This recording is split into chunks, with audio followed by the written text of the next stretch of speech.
Assalamualaikum warahmatullahi wabarakatuh. Halo anak-anakku, apa kabar kalian semua? Semoga Allah selalu memberikan kesehatan untuk kita semua. Jangan lupa semangatnya pagi ini. Mari, hayatuna kulluha ibadah. Hidup kami seluruhnya ibadah. Nah, sebelum kita mulai pelajaran hari ini, mari kita berdoa agar pelajaran hari ini diberikan kelancaran. Hari ini kita belajar tema 1 tentang organ gerak hewan dan manusia. Dan subtema 1 organ gerak hewan, pembelajaran 1 dan 2. Baik anak-anakku, tujuan pembelajaran kali ini adalah bahwa siswa mampu membaca dan menjawab teks tentang gerak pada makhluk hidup, mencari kata-kata sulit dan mampu menentukan gagasan pokok serta membuat tulisan dari gagasan pokok. Serta siswa mampu mempelajari organ gerak pada manusia dan mencari tahu nama organ gerak beserta fungsinya. Dan siswa juga mampu mengamati rangka dalam vertebrata serta mampu membuat kesimpulan tentang organ gerak vertebrata.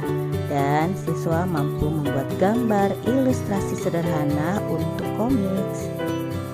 Anak-anak, mari kita awali dengan pembelajaran gerak pada makhluk hidup. Anak-anak, setiap makhluk hidup pasti bergerak. Namun, gerak yang dilakukan setiap makhluk hidup itu berbeda-beda. Bagaimana gerak pada tumbuhan, hewan, dan manusia? Gerak pada makhluk hidup itu kita bagi 3. A. Gerak pada tumbuhan, B. Gerak pada hewan, dan C. Gerak pada manusia. Awali dengan gerak pada tumbuhan. Pada tumbuhan, gerak yang dilakukan terbatas, misalnya bunga yang semula kuncup bergerak perlahan-lahan menjadi mekar. Tumbuhan tidak bergerak pindah dari satu tempat ke tempat lain seperti halnya manusia. Pada hewan, berbeda dengan tumbuhan. Gerak hewan tidak hanya gerakan bagian tubuhnya saja, tetapi dapat juga melakukan gerak berpindah tempat. Jadi, hewan memiliki kemampuan untuk melakukan 2 macam gerakan, yaitu gerak pada salah satu bagian tubuh dan gerak berpindah dari satu tempat ke tempat lainnya. Gerakan pada hewan memiliki beberapa tujuan, yaitu untuk mencari makanan atau untuk melindungi diri dari predator, ya. Hewan pada umumnya bergerak dengan berbagai cara sesuai dengan habitat tempat tinggalnya. Sebagai contoh, hewan yang hidup di darat bergerak dengan cara berlari, berjalan, dan atau merayap. Sementara itu, hewan di udara bergerak dengan cara terbang, dan hewan di air bergerak dengan cara berenang. Baik anak-anak, sekarang gerak pada manusia. Sama seperti hewan, gerak pada manusia tidak hanya gerakan tubuhnya saja, tetapi dapat juga melakukan gerak berpindah tempat. Gerak pada bagian tubuh misalnya gerak sewaktu mengangguk, menggeleng, gerakan tangan sewaktu makan, serta gerak pada waktu badan membungkuk dan kembali tegak. Sementara itu, gerak berpindah tempat misalnya gerakan berjalan, berlari, melompat, merayap, dan berenang. Nah, kemampuan melakukan gerakan tubuh pada manusia merupakan hasil kerjasama antar organ gerak yang menyusun sistem gerak dalam tubuh. Organ yang menyusun sistem gerak pada manusia dan hewan itu adalah ada otot, tulang-tulang yang bergabung membentuk rangka dan persendian. Nah, anak-anak, mari kita perhatikan organ yang menyusun sistem gerak pada manusia dan hewan itu terdiri dari apa aja. Nah, yang pertama itu otot. Yang tadi Miss Mira sebutkan ya, otot disebut organ gerak aktif. Ototlah yang aktif melakukan kerja sehingga seluruh organ gerak dapat bergerak. Nah, yang kedua itu adalah tulang. Tulang-tulang yang bergabung membentuk rangka berguna sebagai tempat melekatnya otot serta menegakkan dan menguatkan tubuh. Nah, yang ketiga itu persendian. Persendian itu adalah persambungan antara 2 buah tulang terlebih yang mempunyai peranan penting dalam proses terjadinya gerak. Nah, Ayo mari kita perhatikan bentuk tulang manusia dan contohnya. Yang pertama itu bentuk tulang pipa. Ada tulang paha, tulang betis dan tulang kering ya. Kemudian ada tulang pipih. Tulang pipih itu contohnya tulang rusuk, tulang belikat dan tulang tengkorak. Nah, kemudian juga ada tulang pendek. Tulang pendek itu tulang pergelangan tangan dan tulang telapak tangan. Ada juga bentuk tulang tidak beraturan, misalnya ruas-ruas tulang belakang ya. Tulang tersusun atas kalsium atau zat kapur yang direkatkan oleh kolagen. Semakin dewasa usia manusia, tulangnya semakin banyak mengandung zat kapur dan semakin sedikit zat perekatnya. Itulah sebabnya tulang-tulang pada anak-anak lebih lentur dibandingkan pada tulang-tulang pada manusia dewasa. Baik anak-anak, sambil dibuka bukunya ya, di halaman 15. Ayo mengamati.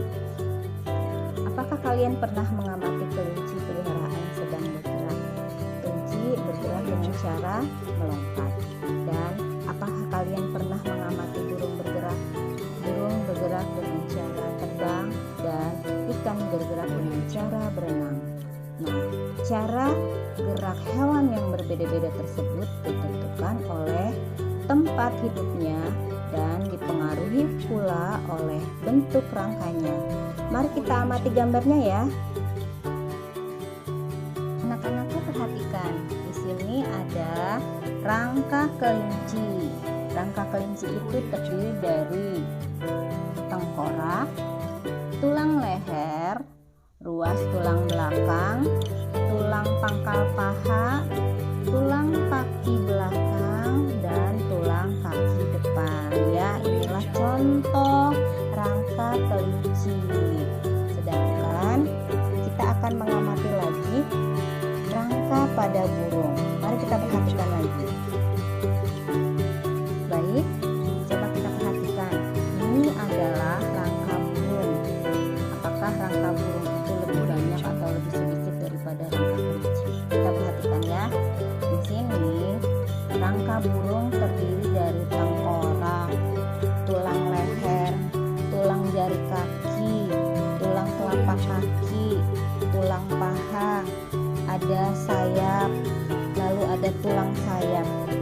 Nah, berarti rangka kelinci dan burung itu hanya beda satu. Baik anak-anakku, sekarang perhatikan. Ini adalah rangka dari ikan. Ternyata rangka ikan itu banyak sekali ya macamnya. Coba kita perhatikan rangka dari ikan ini. Yang pertama tuh ada tengkorak, rongga mata, tulang belakang, sirip punggung, ada sirip ekor, sirip belakang, sirip perut, tulang rusuk, sirip dada, dan rongga insang. Nah, sekarang kita perhatikan lagi ada rangka katak. Nah, ini dia rangka katak. Rangka katak itu terdiri dari tengkorak. Lalu ada rangka alat gerak depan serta rangka alat gerak belakang ya. Yang terakhir kita belajar tentang rangka dari kadal. Yuk kita perhatikan lagi.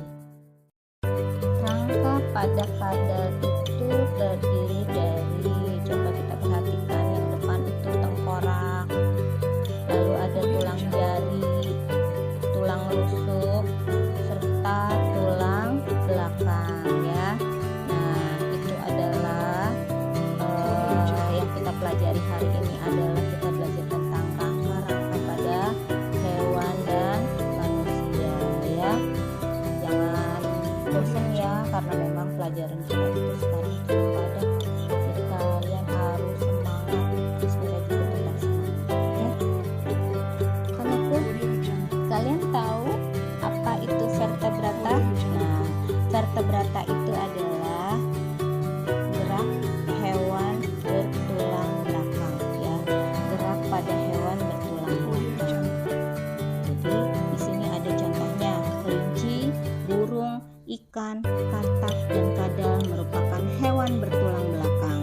Hewan bertulang belakang disebut apa tadi? Vertebrata. Jadi alat gerak vertebrata meliputi tulang dan otot.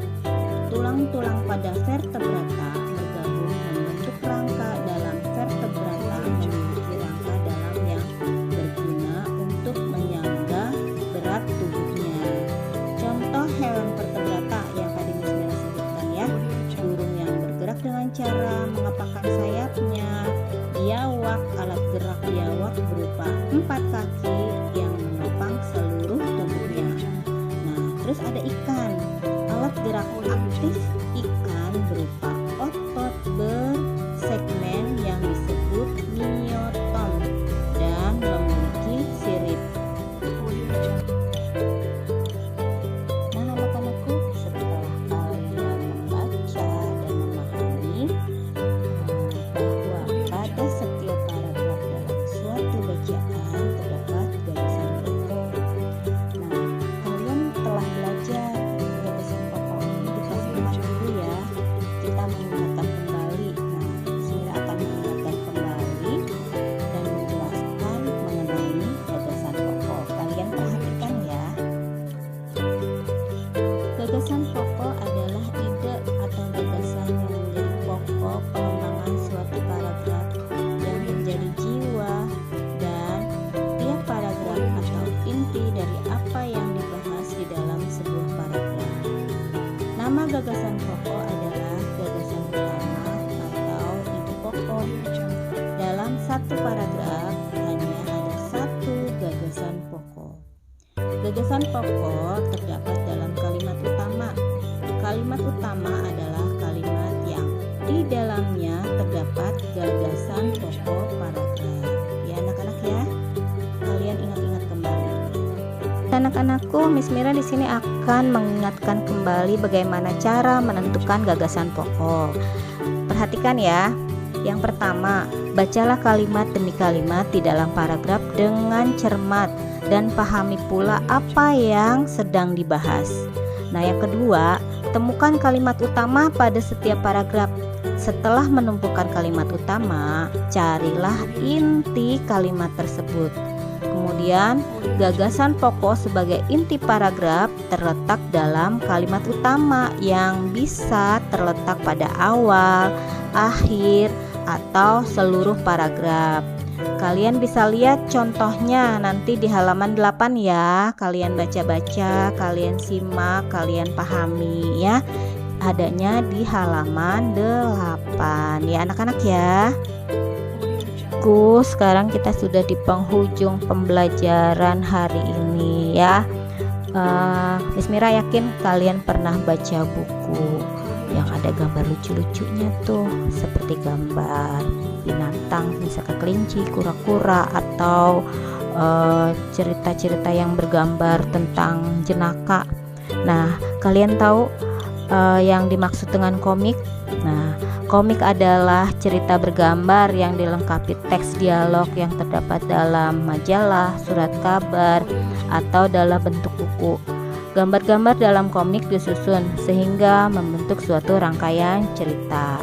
Ada juga kartun. Kartun adalah gambar yang berisi kritikan, cerita jenaka atau humor yang melebih-lebihkan atau menyimpang dari bentuk dasar manusia. Biasanya selebritas atau politikus ya, kayak gambar karikatur gitu. Terus ada cergam. Cergam adalah cerita yang menjadi inti dari cerita adalah narasi, sedangkan gambar hanya sebagai ilustrasi pelengkap. Jadi baik komik, kartun, karikatur maupun cerita memiliki kesamaan, yaitu memiliki kesamaan yang terdapat pada gambar ilustrasi. Nah, nanti kalau kamu sudah mahir menggambar, bisa dengan gambar-gambar itu kamu bisa bikin cerita yang menarik. Kayak cerita tentang kura-kura, tentang kelinci, atau yang lainnya ya. Alhamdulillahirabbil alamin, selesai sudah pembelajaran hari ini. Miss Mira mohon maaf jika banyak kekurangan. di pembelajaran hari ini ya. Untuk mengakhiri pembelajaran hari ini, Miss Mira akan berikan tugas untuk kalian yang ada di halaman 19. Nah, tugasnya adalah kalian membaca halaman 17 dan 18. Kemudian temukan gagasan pokok setiap paragraf dalam bacaan. Lalu buatlah ringkasannya. Nah, di situ kamu ringkas yang ada di halaman 19, sudah ada kolomnya. Nanti tugas yang kedua adalah kalian isi tabel. Tabelnya juga sama, ada di halaman 19. Jadi, tugas hari ini kalian kerjakan, ayo menulis dan ayo berpikir yang ada di mana? Di halaman 19. Kemudian jangan lupa kalian share di Classroom ya. Terima kasih banyak. Miss Mira mohon maaf. Wabillahi taufik wal hidayah. Wassalamualaikum warahmatullahi wabarakatuh.